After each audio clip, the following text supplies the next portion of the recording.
So guys, আজকে অনেক দিন পরে যাচ্ছি ট্রাক্টর চালাইতে। তো চলো ট্রাক্টর চালাই আজকে। সত্যি অনেক দিন পরে আজকে চাষ করতেছি, খুব ভালো লাগতেছে। তো দেখো, চাষ করি অনেক দিন পরে,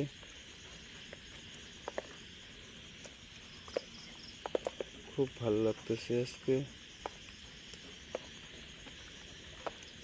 হচ্ছে গাড়ি সোনালিকা। চলো সামনে একটা গাছ চলে আসলো। তো আমাদের এদিকে ঝড় হয়েছিল, ঝড়ে গাছ ফালাই দিছে।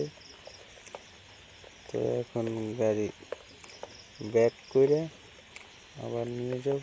ওই একটা ভাই, চলো গাড়ি ব্যাক করি, ব্যাক করে আবার সামনের দিকে আগাই। কি বলবো, মানে হুট করে গাছটা চলে আসলো। চলো এখন চাষ করা শেষ, এখন বাড়ির দিকে যাই।